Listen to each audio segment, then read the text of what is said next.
वनचराई हक्कांसह विविध प्रलंबित मागण्यांसाठी धनगर समाजाने आज अमरावतीत शासनाविरोधात निर्णायक भूमिका घेत बेमुदत अन्नत्याग आंदोलन सुरू केले। एरविन चौक येथील भारतरत्न डॉक्टर बाबासाहेब आंबेडकर यांच्या पुतळ्याला अभिवादन करून शेकडो मेंढपाळ व धनगर समाज बांधवांनी जिल्हाधिकारी कार्यालयावर मोर्चा काढला।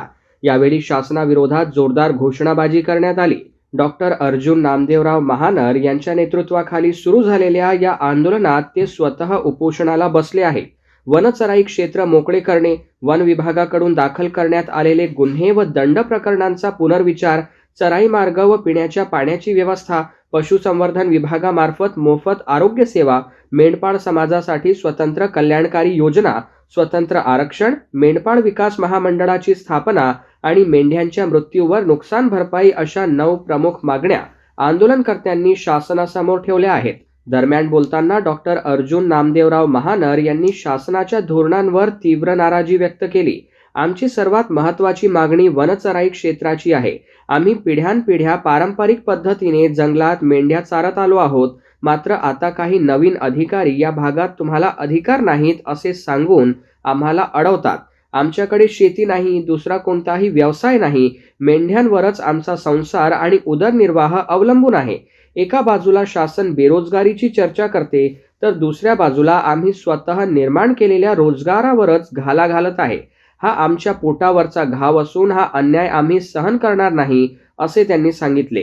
ते पुढे म्हणाले की आमच्या मागण्यांवर न्याय मिळेपर्यंत हे बेमुदत अन्नत्याग आंदोलन सुरूच राहील। 2-3 दिवसात शासनाने दखल घेतली नाही तर मेंढ्यांसह रस्ता रोको आंदोलन करण्यात येईल। आवश्यक असल्यास संपूर्ण अमरावती जिल्हा व विभागभर आक्रमक आंदोलन छेडले जाईल, ज्याची सर्वस्वी जबाबदारी प्रशासनाची असेल। आंदोलनकर्त्यांचे म्हणणे आहे की अनेक वर्षांपासून वन विभाग, पशुसंवर्धन विभाग आणि इतर शासकीय यंत्रणांकडे सातत्याने निवेदने देऊनही प्रश्न प्रलंबितच आहे। त्यामुळे अखेर बेमुदत अन्नत्याग आंदोलनाचा मार्ग स्वीकारावा लागल्याचे त्यांनी स्पष्ट केले। धनगर समाजाच्या या आंदोलनामुळे वनचराई हक्क, मेंढपाळांचे पारंपरिक अधिकार आणि त्यांच्या उपजीविकेचा प्रश्न पुन्हा एकदा ऐरणीवर आला असून प्रशासन या आंदोलनाची कितपत दखल घेते याकडे सर्वांचे लक्ष लागले आहे। क्षेत्रातले मोकळं करून द्यावं यासाठी मागण्या आहेत आणि आम्ही पारंपरिक व्यवसाय करतो, आताच नाही करत आहे। आता कसं आहे, नवीन अधिकारी आले आहेत आणि त्यांची आमच्या मेंढपाळांची अडाण समाज असल्यामुळे खूप मोठ्या प्रमाणात पिळवणूक करत आहे। आणि पशुसंवर्धन जे खातं आहे, पशुसंवर्धन खातं निवेदन दिल्यानंतर त्यांची झोप निघते बाहेर, त्यानंतर मिटिंगा लावतात आणि पशुसंवर्धन खात्यामध्ये आमच्या मेंढ्या खूप मरतूक होतात वर्षातभर, त्याचं 1 रुपयाही आम्हाला मिळत नाही। आणि सगळ्यात जास्त आम्हाला मेंढपाळांना आम्ही भटकंती करतो, आम्हाला मेंढपाळांना वैयक्तिक आरक्षण पाहिजे। आम्ही कुठलेही मागत नाही, आमचं वैयक्तिक आरक्षण मागतो।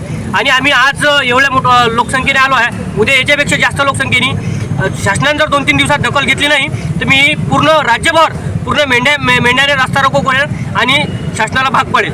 कोणत्या तुमच्या 8 मागण्या आहेत? आमच्या 8 मागण्या आहेत, चराई भाषेच्या आहेत, पशुसंवर्धनच्या काही आहेत आणि मेंढपाळांचं आरक्षण आहे।